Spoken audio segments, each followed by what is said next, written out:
welcome to my workshop and to another Fibre Laser experimentation video, I would say.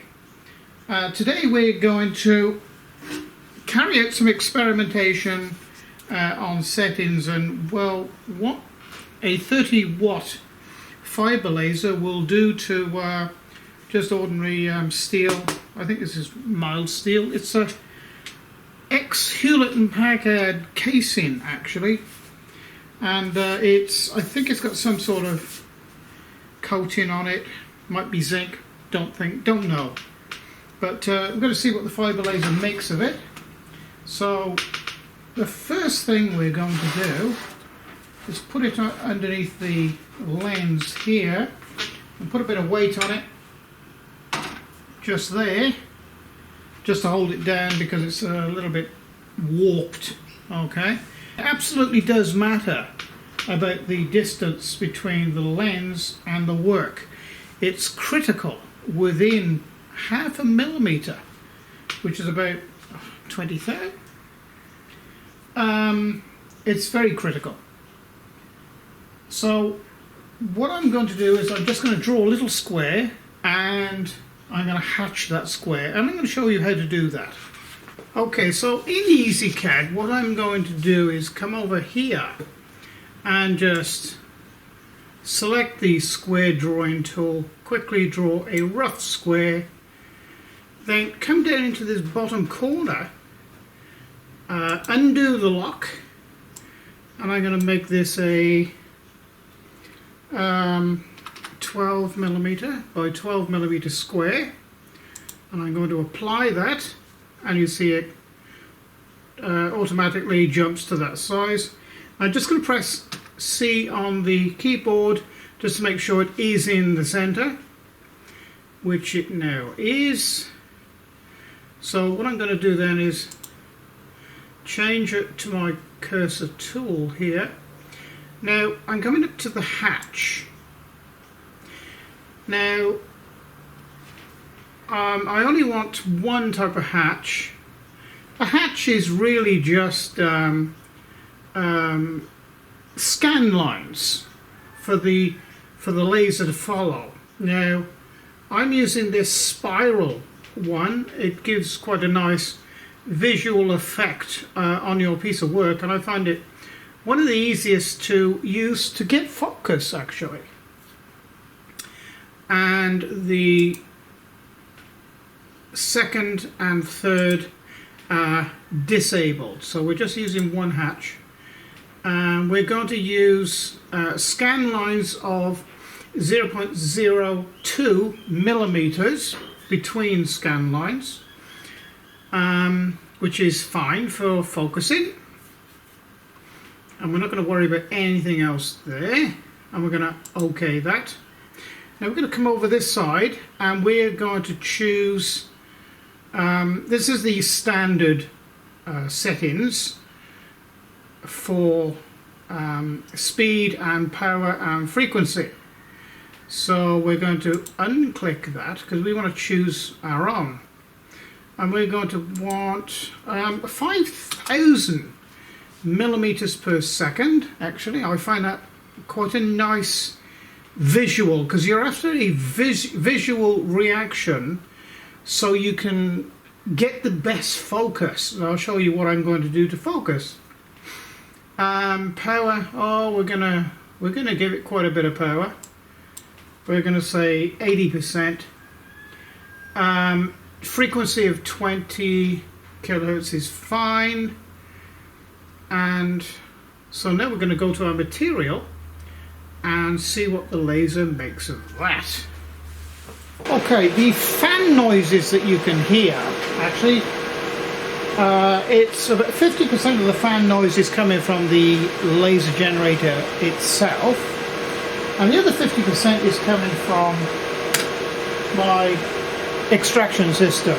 Now, when you're dealing with lasers, especially coated materials, whether it's paint or zinc alloys or whatever the coating is, and I don't know exactly what this coating is, you need extraction. because you're going to end up poisoning yourself. Okay? So the first thing we're going to do is I'm going to light this up with the red dot and see exactly where it's going to fire. Okay, so there is just fine. Now what I'm going to be doing is turning this knob. So I'll do this test twice. So first of all, you can see how much I'm turning this knob, not very much. And then I'll zoom the camera in because I have to alter the light setting as well, otherwise the camera just gets real upset. Then I'll zoom in into this down here so you can see what's happening down here. So I'll fire the laser, and it's very, very maneuverable. Okay, so we're going to stop the red pointer and back.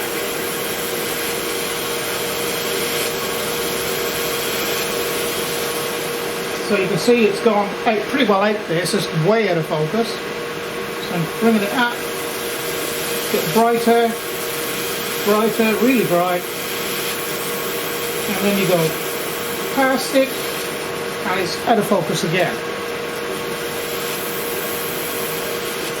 So you just work it back and forth until you get the best focus, which is there.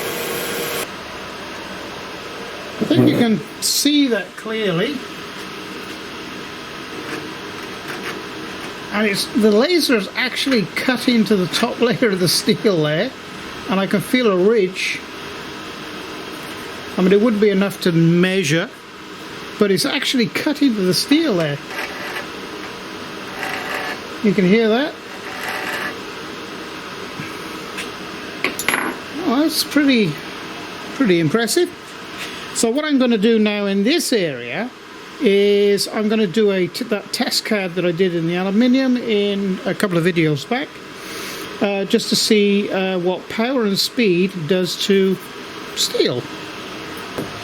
Okay, I'm actually going to run this again. This is the second time I've run it. The first time I run this, the camera was set too dull, hardly picked anything. Well, a lot of flashing picked up, but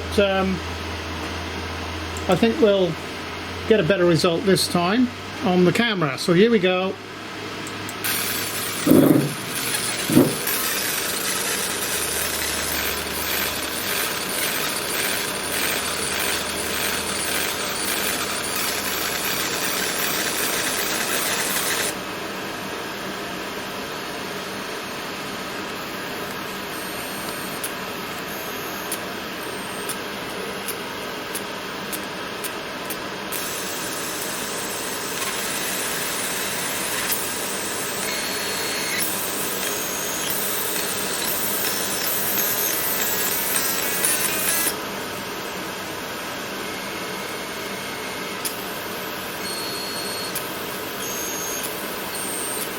This is in real time as well, and I'll run the full process.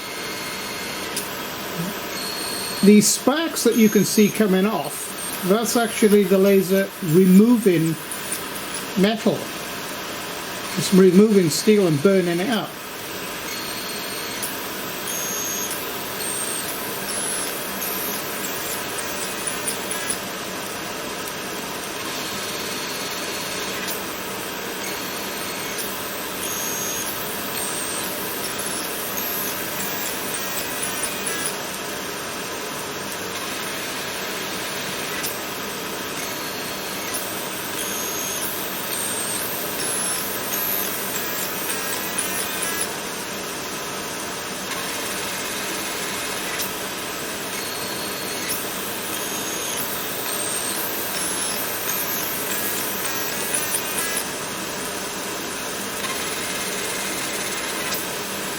That's quite impressive.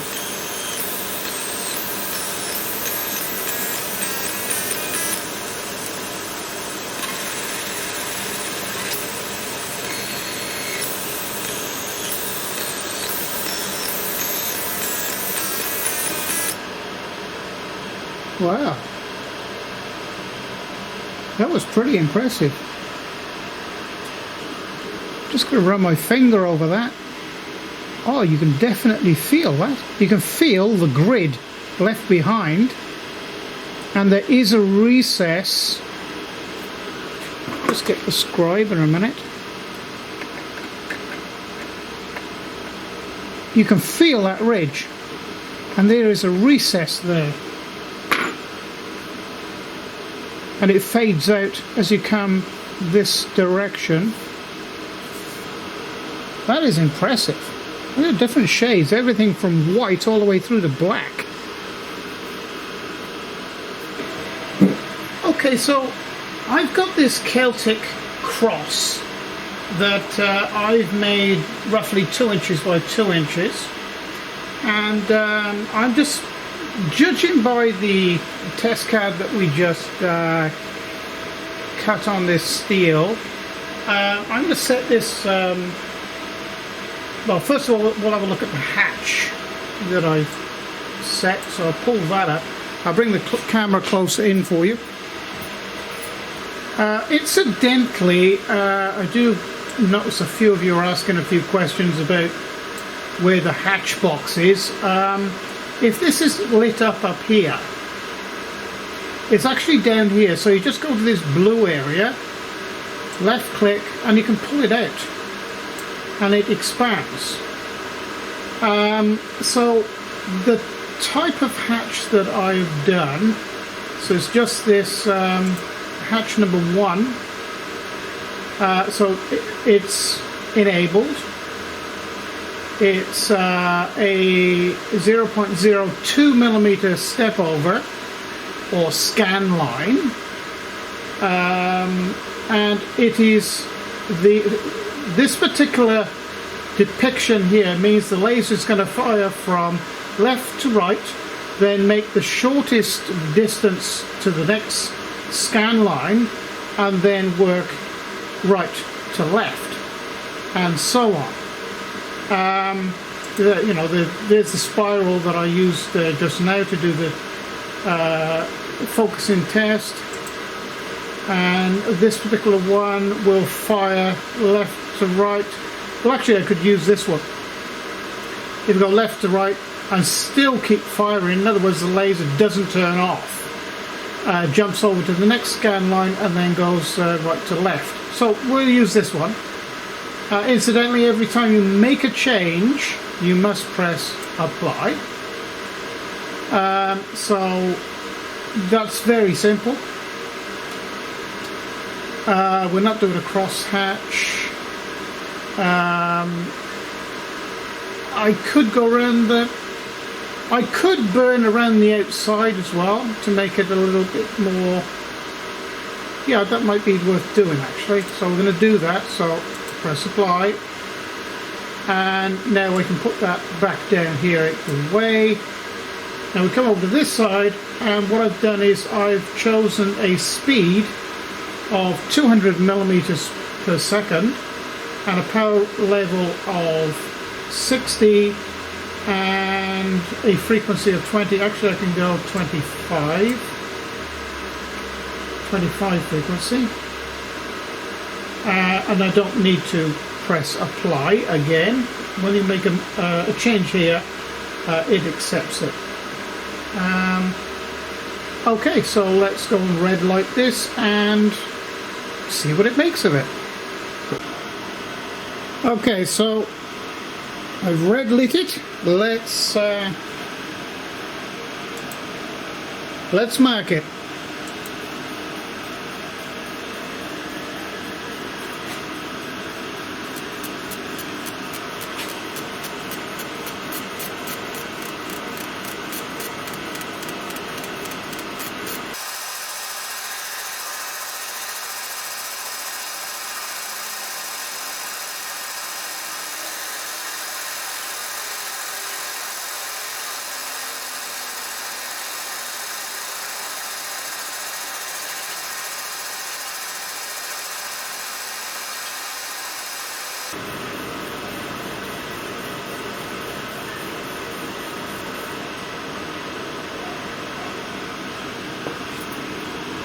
Oh, wow.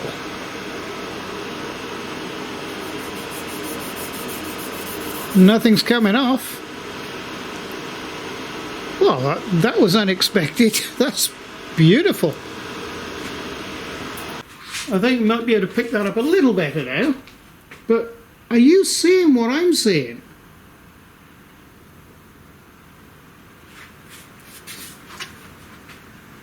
Oh, a bit of a whole tin. Wow. What I'm going to do is I've got a lined drawing of a young lady's head and hair. And it's got some fine lines in it. So I'm going to do it straight onto this just to see what happens. Okay, so we've got it red lit, and we'll switch that off. And we'll start marking. Settings are the same as before. This is, I think. So the settings are the same as before, so it's 200 millimeters per second.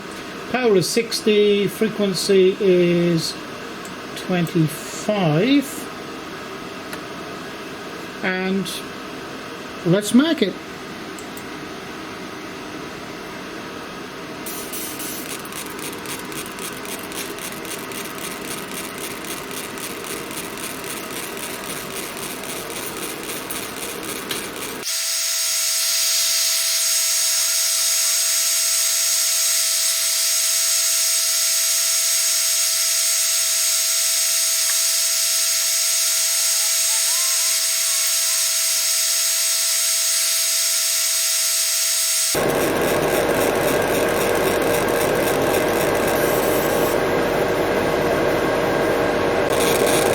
I'm just running over this a second time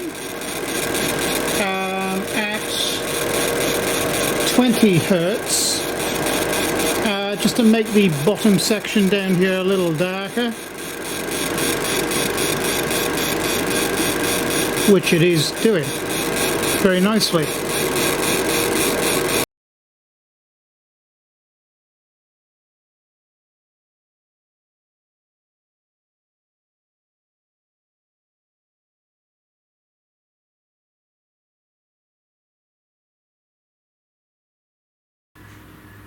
You know, a fibre laser is able to engrave or mark incredibly fine lines into virtually anything.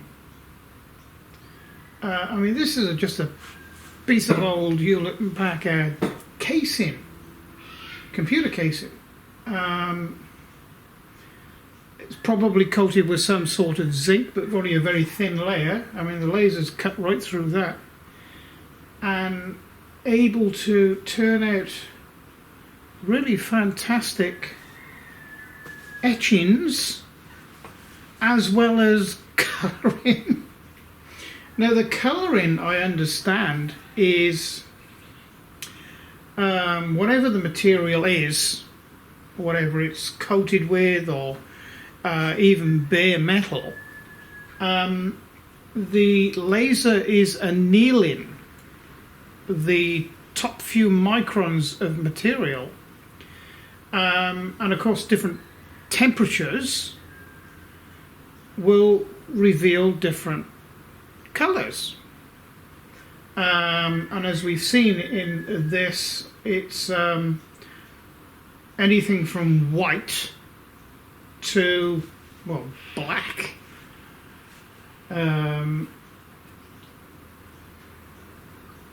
So, you know, you can do an awful lot with that. Now, the party trick, actually, of a fibre laser, this is a Q-switch type standard fibre laser, and it's not supposed to do this, but you can actually make them produce colours, blues and golds and things like that, in stainless steel. And in the future we will be doing some of that. But, you know, just on ordinary standard old tin steel, they're doing a really, really good job. And I'm really happy. And I'm going to do some more research with this. Do some more, I think, elaborate things with it. You know, actually make something. Because, you know, I mean, just imagine what you can do with a laser like this. You know, you can, you know, make customized business cards out of metal if you wanted to, you know, as a special, you know, or medallions or dog tags, or, you know, and actually I think actually for the next video, all right, now this was just a line drawing, but the previous one was actually a JPEG file, and it was perfect. The Celtic cross, that's perfect. So I think for the next video we're going to see how this is actually engraving a HD photograph, because, you know, if I try to do it now, this one, it's going to be an hour long, because you just can't take a photograph and put it into the laser CAD system and expect it to go bang straight away. You do have to work a bit with the photographs. Now you can use things like GIMP or Inkspace. Now I'm starting to use Inkspace as well now, and they're all free programs. You don't have to pay hundreds and hundreds of dollars to manipulate photographs. You can do it for free. So thank you for watching and being involved with this journey with a 30-watt Racus laser. Now I point that out, Racus laser, because that name Racus is a well-known name in the industry. So this is an industrial one. It's a few steps up from a hobby one. You know, I suppose the strict hobby ones are 20 watts. And everything you see me do today, and to date, really, you can do with a 20-watt fibre laser. But I would recommend Racus, because they've been around a long time and they do make them for industry. There are other names like MAXI. My personal view, wouldn't buy one.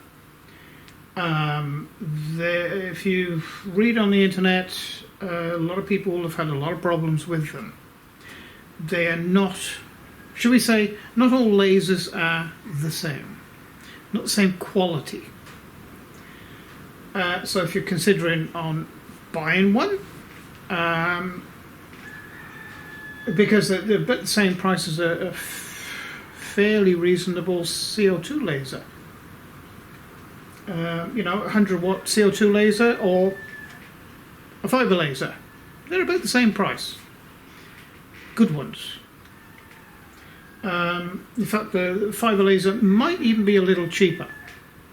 So if you want to engrave in metal, any metal, gold, you know, if you want to, you can get these with rotary as well. If you want to make rings or anything like that, you know, fibre laser will do it. And of course, I'm on an experimental journey with mine. And thank you for popping in and having a look. And I hope it's been entertaining to you. So please like and subscribe.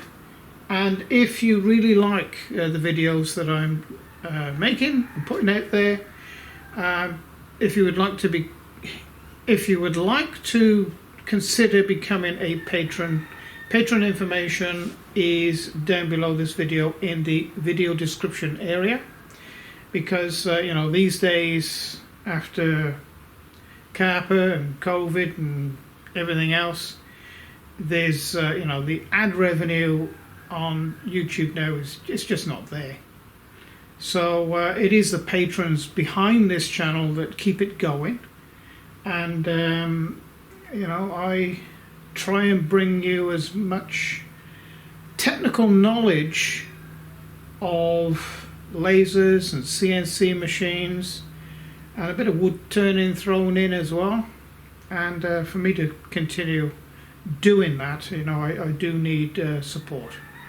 So anyway, thank you for joining me, and it's bye for now.